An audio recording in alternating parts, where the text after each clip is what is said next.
Hello, and welcome to the Game Room. I'm your host, Trevor Worsbowski. Now, using my psychic powers, I already know how you roll. You roll deep, because it's the only way to roll. But I have a question.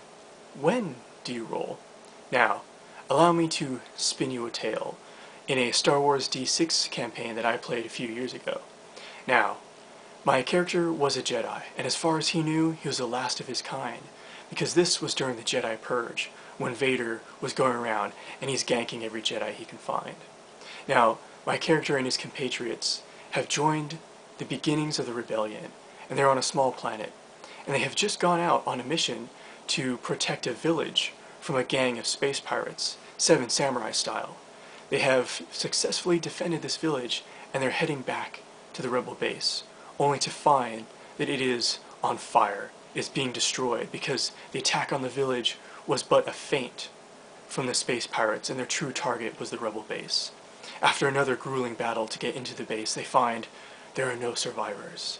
And this is when my character meets the leader of the space pirates, a Bearable. And the Bearable is a combination of a lizard man and an ogre. He's very dangerous. After another grueling battle, the space pirate leader is mortally wounded on the floor. He looks up at my character and he laughs raspingly. He says, "You can take your revenge now, boy, but it will change nothing. I have killed all of your friends, and soon you will die, because I have brought the Empire for you." And at this, and knowing that all of his friends have been killed, and that the Empire has been called to execute him, my character raises and ignites his lightsaber in righteous fury. In this moment, he forsakes his very father, a Jedi hero, to whom he has promised never to give into the dark side. But in this moment of anger, he is ready to join the dark side of the Force. And so, I bring my lightsaber down upon the space pirate leader. And then the GM asks me to roll. I completely phoebe it, and I hack off my own leg.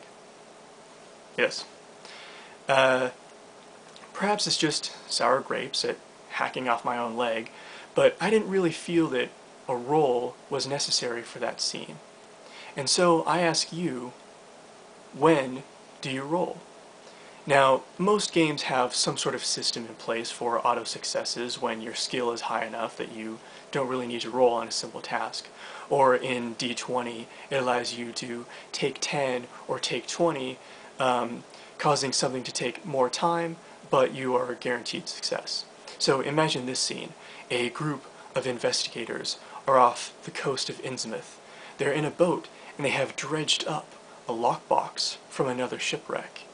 And they know that perhaps some clues to the mythos are inside, so they don't want to bash the box open, they want to pick the lock. And there's really no time limit on this, and there's no trap or anything like that. So as long as one character has the lock-picking skill, or at least enough dexterity, there's no reason for them to roll. You can just say, oh, after 45 minutes, Professor Von Ploitz eventually jimmies the lock, and it springs open, and now you see the strange and blasphemous coral statues inside. And, the characters get their clue, the game progresses. Because sometimes you don't need to roll. Every time that you do roll, you are taken out of the scene. It's just a little, but you're still taken out of the scene. And so I'm wondering, when do you feel it is necessary to roll? Now, a time when it is in fact necessary to roll is, let's say, in D&D, and a character is sneaking into the alchemy shop, and he's dodging golem patrols. He's ducking under scrying stones that are acting as the security cameras. Well, now, you need to know how fast and how well this character will pick the lock on the vault so that he can go in and steal all those potions and escape before the next golem patrol comes around to string him up.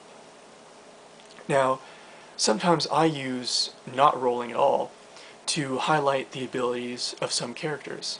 Imagine another D&D game where Dwarfo the Mighty and Elfington the Swift have just been robbed by a thief, and the thief flees down a filthy alleyway, and he's climbing now to the second story. Well, when Dwarfo the Mighty says, "Oh, I pursue the thief," then the GM is well within his rights to say, Dwarfo, you start to climb and you fall flat on your face and a rat crawls into your beard. And then Elfington the Swift manages to parkour from one wall to the other, grab that thief, yank him down from the second story, at which point Dwarfo the Mighty just wails on his head, and then they get their gold back. Now, in another scene, perhaps the castle's tower is on fire, and the Duke's son, the kick-ass Duke, his son is trapped behind a wooden door. Now, Elfington the Swift says, "Aha, I will save you," and he rams the door, but his frail, hollow-boned elven frame simply bounces off the door. But Dwarfo the Mighty goes, "Oh yeah," and bursts through the door like the Kool-Aid Man, and then scoops up the Duke's son, puts him over his tiny dwarven shoulder, and trundles out of the room, rescuing him. It is in moments like this when, in order not to in order not to break up the action, I won't call for rolls. Instead, when a strong character is doing something strong, and when a swift and agile character is doing something agile, I'll simply allow it to fail. Conversely, if they're doing something that their character would be bad at, I will say that it fails, when Dwarfo falls flat on his face. I think it is good to highlight the skills and expertise of certain characters, but they must also feel the sting of their more inept areas, perhaps low stats or perhaps low skills in some area. So when in Vampire the Masquerade, I think it's perfectly fine for the Brujah character to be tossing gang members around like ragdolls and just smacking them, because this is where he shines. Meanwhile, when he gets back to the Camarilla court, a local Ventrue has outmaneuvered him in the court because this Ventrue owned that gang and he owned their drug trade and he took a cut of that money. And now, in revenge, he has gotten that Brujah's territory, he's gotten it shrunk a bit out of revenge. And so I feel it is necessary to roll in this instance. It is the instance when a character's life or their career or their reputation is in mortal danger. Because a character should always have a fighting chance. I will never cause permanent damage, harm, or death to a character without allowing a roll. Even if a feeble old man investigator decides he wants to wrestle with a Shoggoth, the dice will probably make him fail on their own. So, he can roll in that instance. So, that is when I feel it is necessary to roll, to give someone a fighting chance, or when it is a complex action like the aforementioned sneaking into the alchemy shop, when you need to know how much time, through good or poor dice rolling, you need to know how much time this character is taking in their stealth mission. So, that's when I roll. When do you roll?